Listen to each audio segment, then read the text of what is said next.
3 teams of U.S. Special Operations Forces, just 34 men on horseback, taking on the terrorists who attacked America on 9/11. The falling of these towers launched us off on horseback. It was considered a suicide mission. I'm like, no one's gonna believe this shit. Do they get wounded? Yes. Have they lost friends? Every one of them.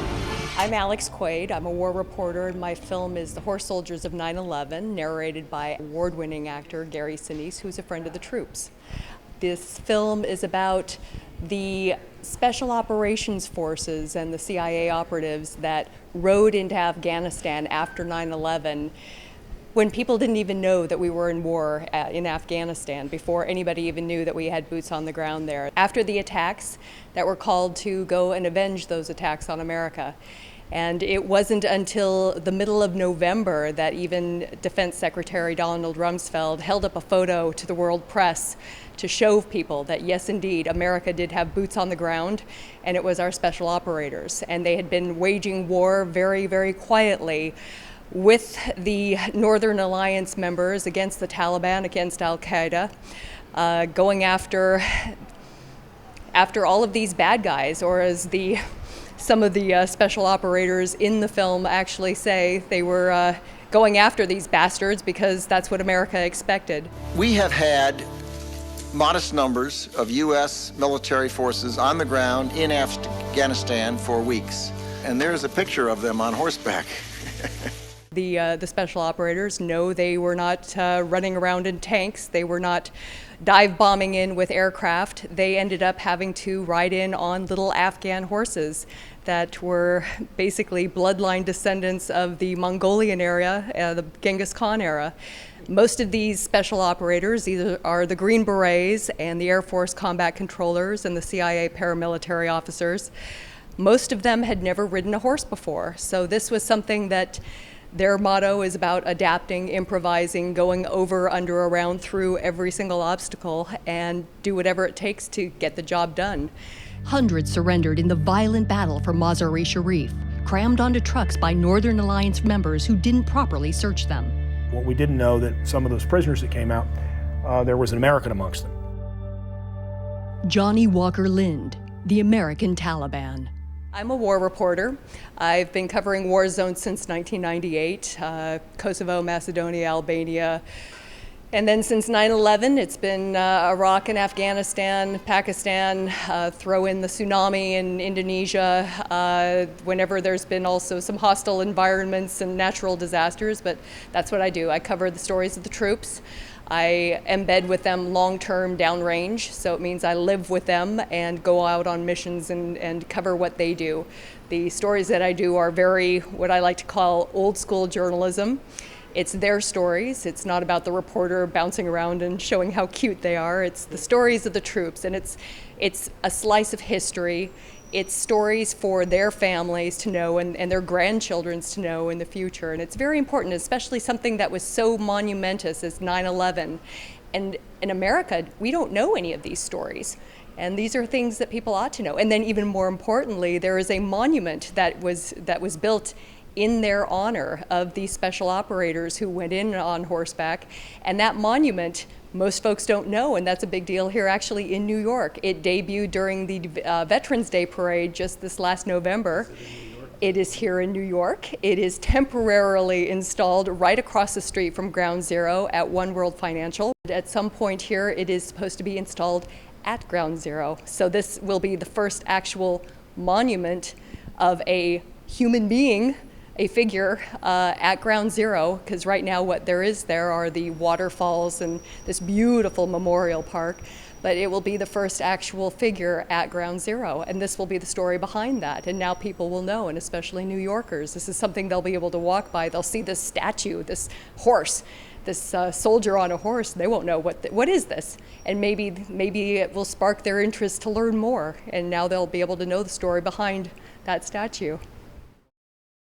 I started in the local bagel store where it happened, but they told me she moved and they didn't remember her name. I went to the local newspaper next to see if they could help me find her. It was September 11th, 2001. The story would be in the second half of 2001. Here we go.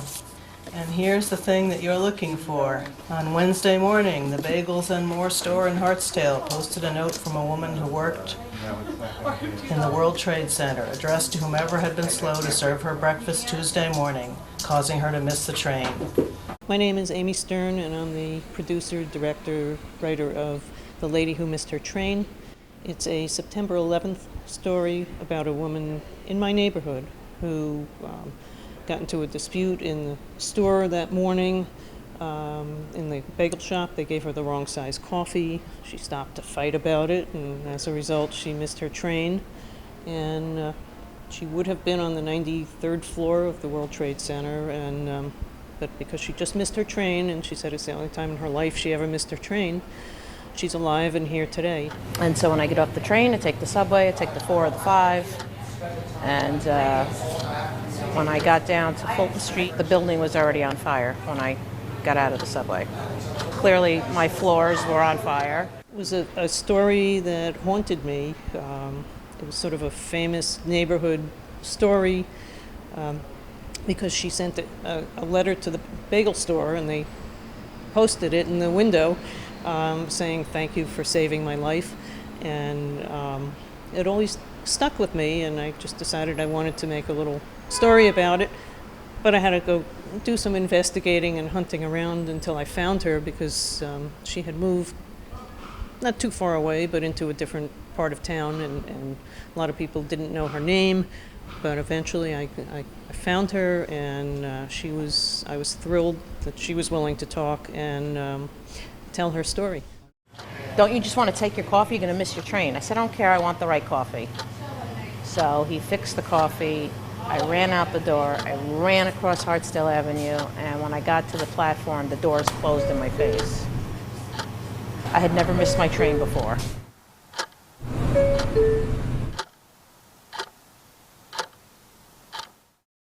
Mikey! Mike, where are you, Mike? Mikey! Mikey! Mikey! Mikey, where are you, Mikey? There he is, there he is. Come on, let's get him out. Mikey!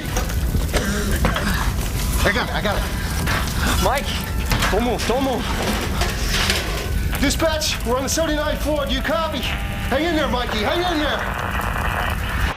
My name is Jennifer Gargano. I'm the writer, director, and producer of 846. 846 is a 9/11 tribute film which follows the lives of several different characters, starting with the day before 9/11, September 10th, and into the morning of 9/11. We kind of see them in their day-to-day lives, who these people were. I wanted to make something that didn't just focus on the tragedy and the destruction, but something that honored the people that were lost. This is Bill Cummings. We are live in the New York newsroom. It's just after 6 a.m., a bright and beautiful day here in New York City. People that were waiting for their next job promotion, or starting a new job, or getting a single mom getting her son ready for school in the morning. All those little moments in our day-to-day lives that were halted because of what happened. And then we do go into the morning of 9/11 and see, how some are impacted. Some we don't see what happened, some we do, and it's really all as a tribute.